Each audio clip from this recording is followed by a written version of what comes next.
동만과 은하의 관계는 이제 단순한 위로가 아니죠. 감정 워치가 찍어낸 알 수 없음을 두 사람은 도와줘로 읽어냈잖아요. 그 순간부터 둘은 서로의 이상함을 고쳐야 할 결함으로 보지 않게 됐어요. 오히려 살아남으려고 만든 신호처럼 받아들이기 시작했지요.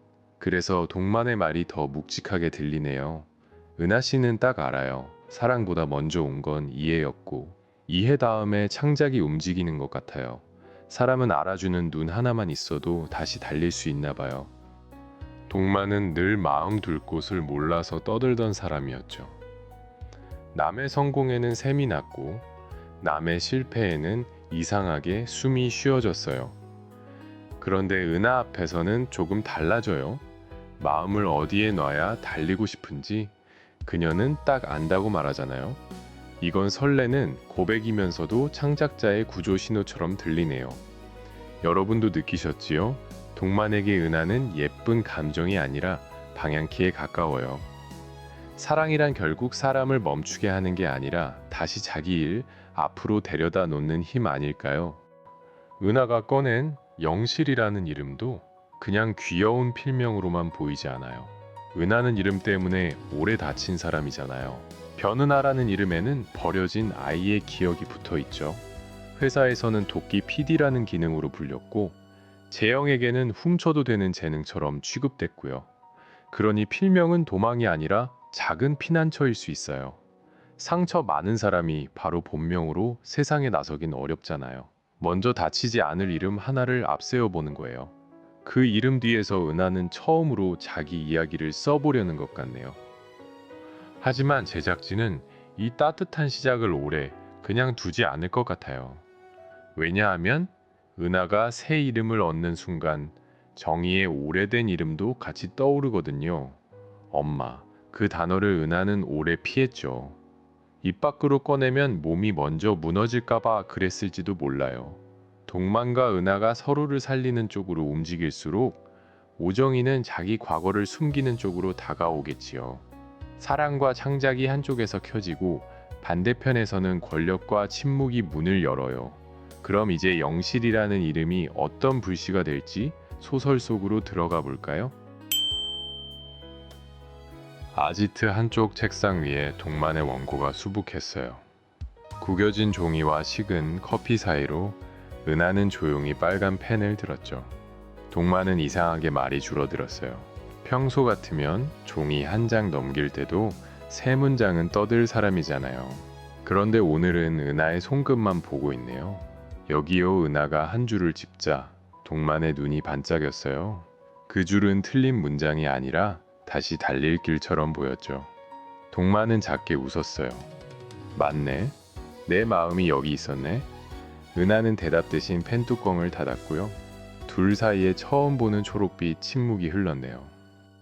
은하는 한참을 망설이다가 노트 귀퉁이에 작은 글씨를 적었어요. 영실이. 동만은 그 이름을 보자마자 괜히 목을 가다듬었죠. 찾아야 할 조카의 이름 좋네요. 좀 촌스럽고 좀 씩씩하고. 은하가 피식 웃었어요. 그걸 칭찬이라고 해요. 엄청난 칭찬이죠. 오래 버틸 이름 같잖아요. 은하는 그 말에 잠깐 고개를 숙였어요. 버티는 이름. 그 말이 마음에 걸렸는지 손가락이 노트 위를 천천히 문질렀죠. 변은하로는 아직 무서웠어요. 그래도 영실이라면 한 줄쯤은 세상에 내밀 수 있을 것 같았네요. 그날 아지트에는 이상하게 웃음이 많았어요. 경세는 공동작가의 칭찬 한마디에 입꼬리를 감추지 못했죠. 혜진은 그 꼴을 보며 혀를 찼고요. 동만은 놀리고 싶어 입이 근질거렸지만 꾹 참았어요. 은하가 옆에 있었거든요. 좋아하는 사람 앞에서는 온순해진다는 말, 아주 틀린 말은 아닌가 봐요. 그때 장미란이 벌떡 일어났어요. 오늘 받아갑시다. 내가 쏩니다. 순간 사람들이 환호하며 의자를 밀었죠. 은하는 얼떨결에 따라 웃었어요. 그 웃음이 사진 한 장으로 남을 줄은 아직 아무도 몰랐겠죠. 바닷가의 밤은 생각보다 환했어요. 술 기운 오른 사람들은 모래 위를 뛰었고 누군가는 넘어지고도 웃었죠. 은하도 그 틈에 섞여 있었어요. 혼자 밥을 먹던 9살 아이가 아니라 누군가의 옆자리에서 웃는 어른처럼 보였네요. 동마는 그 모습을 보다가 괜히 시선을 돌렸어요. 너무 좋으면 겁이 나는 순간이 있잖아요. 그때 미란이 휴대폰을 높이 들었죠. 자, 단체 사진, 찰칵. 모두가 웃었어요. 그리고 멀리 떨어진 다른 방에서 오정희의 손가락이 그 사진을 확대했지요. 은하의 얼굴이 화면 가득 차오르자 정희의 눈빛이 아주 조금 흔들렸어요. 바닷가는 이번 예고에서 잠깐의 해방처럼 보여요. 아지트 안에서 서로를 견제하던 사람들도 모래 위에서는 체면을 조금 내려놓잖아요. 그런데 이 장면이 마냥 박지만은 않죠. 제작진은 가장 웃긴 순간에 가장 아픈 단서를 숨겨두는 쪽을 택한 것 같아요. 은하가 사람들 사이에서 웃는 얼굴. 그 얼굴이 SNS 사진으로 남는 순간 따뜻한 기억은 곧 증거가 됩니다. 여러분도 이상하지 않으셨나요? 행복한 단체 사진 하나가 누군가에게는 가족의 비밀을 들키는 문서처럼 바뀌고 있어요.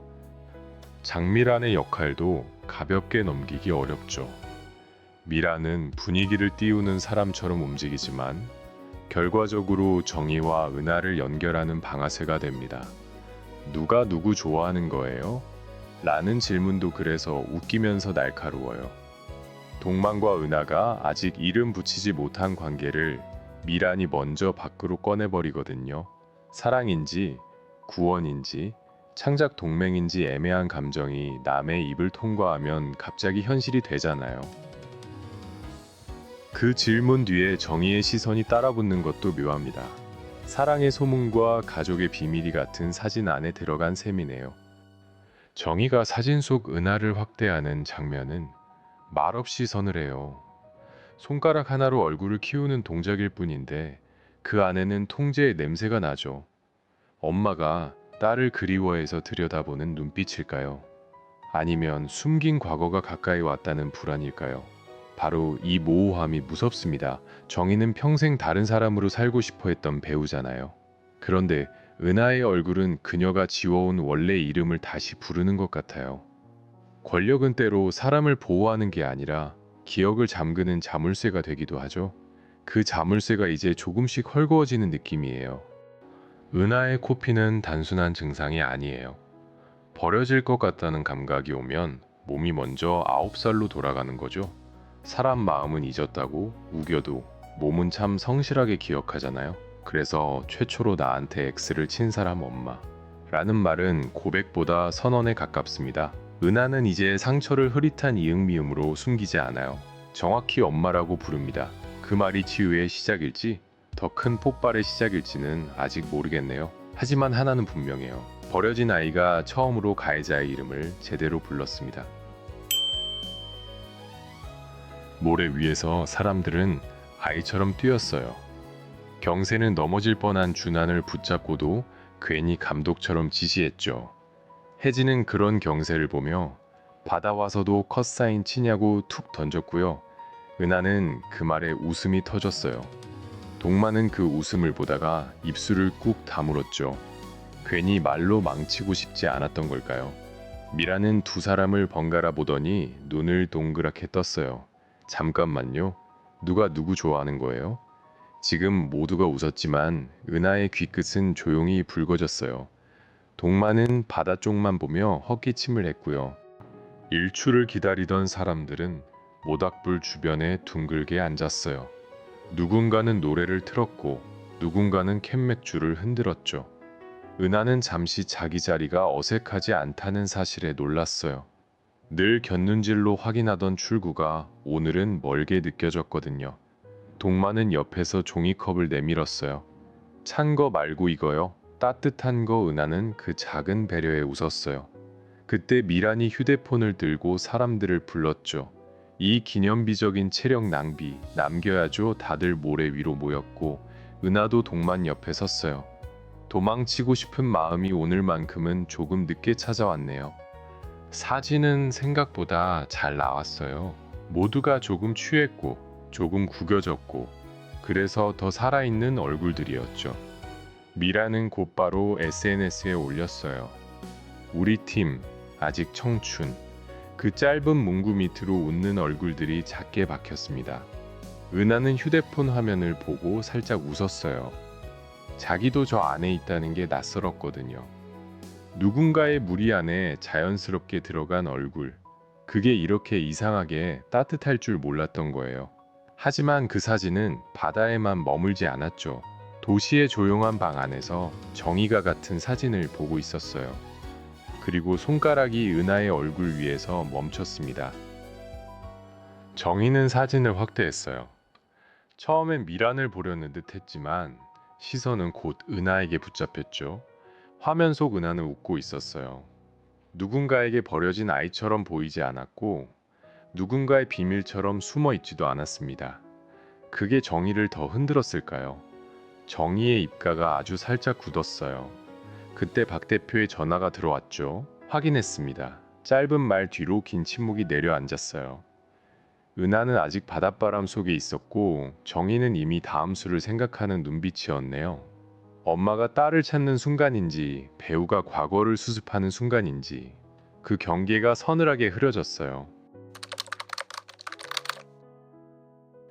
은하가 엄마라고 말하는 순간 예고의 공기가 완전히 바뀌죠. 그 전까지 엄마는 흐릿한 그림자에 가까웠어요. 이응 미음처럼 입 밖으로 제대로 나오지 못한 단어였고요. 그런데 이제 은하는 그 이름을 정확히 부릅니다. 최초로 나한테 X를 친 사람, 이 말에는 원망만 있지 않아요. 자기 고통의 시작점을 더는 남 탓도 운명 탓도 아닌 한 사람의 선택으로 짚겠다는 의지가 들어있죠. 여기서 치유는 용서가 아니라 직면에서 시작되는 것 같아요. 상처를 준 사람의 이름을 부르는 일, 그게 은하에겐 첫 반격일지도 모르겠네요. 코피는 은하의 몸이 보내는 가장 솔직한 자막 같아요. 버려질 것 같으면 온몸이 아프고 끝내 피가 터져 나오잖아요. 말로는 괜찮다고 해도 몸은 계속 아니라고 외치는 셈이지요. 어린 시절의 유기공포는 기억 속 장면으로만 남지 않아요. 누군가 떠날 기미만 보여도 몸은 그때의 방 안으로 다시 돌아갑니다. 우리도 살다 보면 머리로는 이해했는데 몸이 먼저 떨리는 순간이 있잖아요. 은하에게 엄마는 추억이 아니라 몸에 박힌 경보음이에요. 그 경보음이 이번에는 정의의 호출 앞에서 더 크게 울릴 것 같네요. 정의의 문제는 단순히 나쁜 엄마냐 아니냐로 끝나지 않아요. 정의는 배우로서 자기 인생을 다시 만든 사람이죠. 가난과 폭력의 기억을 끊어내고 오정이가 아닌 누군가로 살고 싶었던 인물이고요. 그런데 그 도망의 대가가 은하였다면 이야기는 잔인해집니다. 자기 생존을 위해 아이를 과거 쪽에 두고 온 셈이니까요. 여기서 질문이 생기죠. 사람은 살기 위해 버린 선택까지 용서받을 수 있을까요? 아니면 어떤 상처는 이유가 있어도 끝내 갚아야 할 빚으로 남을까요? 정의가 은하를 보는 눈에는 죄책감과 계산이 동시에 섞여 있을 것 같아요. 박 대표가 차 문을 열어주는 장면은 아주 조용하지만 위협적이에요. 소리 지르는 폭력보다 더 무서운 건 예의 바른 통제일 때가 있잖아요. 문을 열어주지만 선택지는 좁아져요. 타라는 말이 없는데도 타야 할 것 같은 분위기. 그게 권력의 방식이죠. 정의가 직접 오지 않고 박 대표를 보낸 것도 의미심장합니다. 엄마의 손이 아니라 소속사의 손이 먼저 닿는 셈이니까요. 이건 재회라기보다 관리에 가까워 보여요. 은하가 차에 오르면 어떤 대화가 기다릴까요? 딸을 찾는 말일까요? 아니면 비밀을 덮는 계약서 같은 말일까요? 이제 그 검은 차 안으로 들어가 보죠. 은하는 바닷바람이 식기도 전에 휴대폰을 내려다봤어요. 미란이 올린 사진 아래로 댓글이 빠르게 붙고 있었죠. 다들 귀엽다. 장미란 인맥 뭐야. 가벼운 말들 사이에서 은하는 자기 얼굴을 한참 봤어요. 이상하게 낯설었거든요. 웃고 있는 자기 얼굴. 누군가에게 버려질까봐 늘 먼저 도망치던 얼굴이 아니었어요. 그때 화면 위로 낯선 번호가 떴죠. 은하는 받지 않았어요. 하지만 곧 문자가 왔습니다. 잠깐 뵙고 싶습니다. 정중한 문장인데 손끝이 차가워졌어요. 좋은 예감은 아니었으니까. 아지트 앞골목에는 검은 차 한 대가 서 있었어요. 은하는 걸음을 멈췄죠. 차 옆에 선 박 대표가 고개를 숙였어요. 변은하 씨, 그 이름을 듣는 순간 은하의 목 안쪽이 바짝 말랐습니다. 동만은 몇 걸음 뒤에서 상황을 살폈어요. 눈치 없는 사람처럼 보이지만 은하가 불편할 때는 이상하게 빨리 알아차리잖아요. 박 대표는 차 문을 열며 부드럽게 말했어요. 오래 걸리진 않을 겁니다. 그 말이 더 이상했죠. 왜 오래 걸리지 않을 일에 이렇게 검은 차까지 필요했을까요? 은하는 문 안쪽의 어둠을 바라봤어요. 동만이 한 걸음 다가왔어요. 은하 씨, 같이 갈까요? 은하는 고개를 저었지만 완전히 거절하는 표정은 아니었죠. 누군가 옆에 있어줬으면 하는 마음과 이 일만큼은 혼자 마주해야 한다는 마음이 부딪혔어요. 그때 코끝이 뜨거워졌습니다. 은하는 얼른 손등으로 코를 눌렀어요. 피가 나기 전에 그 느낌, 몸이 먼저 알아본 공포였죠. 박 대표는 아무 말 없이 기다렸어요. 예의 바른 침묵이 더 숨막히게 느껴졌고요. 은하는 작게 웃으려 했지만 실패했어요. 버려진다 싶으면요, 목소리가 아주 낮게 떨렸습니다. 은하는 차문 앞에서 멈춘 채 말을 이었어요. 온몸이 아프면서 코피가 나요. 동만의 얼굴이 굳었죠. 그는 농담을 찾지 못했어요. 은하는 처음으로 박 대표가 아니라 차 안에 보이지 않는 사람을 향해 말하는 것처럼 보였어요. 최초로 나한테 X를 친 사람, 잠깐 바람이 멎은 것 같았죠. 은하는 손끝에 묻은 피를 보고도 피하지 않았어요. 엄마, 그 한 단어가 골목을 꽉 채웠습니다. 박 대표의 표정이 미세하게 흔들렸고요. 동만은 은하 옆에 섰어요. 차문은 여전히 열려 있었지만 이번엔 은하가 먼저 묻는 눈빛이었네요. 왜 버렸냐고, 정말 몰랐냐고, 이제는 대답하라고요. 검은 차 앞에서 은하가 멈춰선 장면은 선택의 갈림길처럼 보여요. 문은 열려 있지만 그 문이 정말 길인지 더딘지는 아직 알 수 없잖아요. 정의 쪽은 예의와 권위를 앞세워 다가오고 은하 쪽은 피와 떨림으로 버티고 있죠. 여기서 중요한 건 은하가 더는 끌려가는 아이처럼만 보이지 않는다는 점이에요. 몸은 9살 기억으로 돌아가도 말은 현재의 은하가 붙잡고 있습니다. 엄마 이 단어 하나로 권력의 차문이 잠깐 멈춘 느낌이에요. 가장 약한 사람이 가장 정확한 이름을 부를 때 판은 의외로 뒤집히기도 하니까요. 동만이 은하 옆에 서는 방식도 눈여겨봐야 해요. 그는 해결사처럼 앞에 나서기보다 은하가 말할 수 있는 자리를 지켜주는 쪽에 가까워 보이죠. 사랑이란 대신 싸워주는 것만은 아니잖아요. 때로는 상대가 자기 목소리로 싸우도록 옆에서 무너지지 않게 받쳐주는 일에 가깝습니다. 동만은 원래 자기 모욕에는 떠들고 장난치며 버티던 사람이었어요. 그런데 은하의 상처 앞에서는 농담을 잃습니다. 그 침묵이 오히려 진심처럼 느껴지네요. 누군가의 편이 된다는 건 말 많은 사람이 처음으로 말을 아끼는 순간일지도 모르겠어요. 정의가 만약 은하를 부른다면 그 말은 사과일까요? 아니면 관리일까요? 이 지점이 7회 후반의 가장 큰 긴장입니다. 엄마가 딸을 찾아오는 이야기라면 눈물로 풀릴 수도 있겠죠. 하지만 국민 배우 오정희에게 은하는 딸이면서 동시에 치명적인 과거예요. 그녀가 지켜온 이미지, 영화 마이 마더의 모성 신화, 대중의 존경까지 한 번에 흔들릴 수 있잖아요.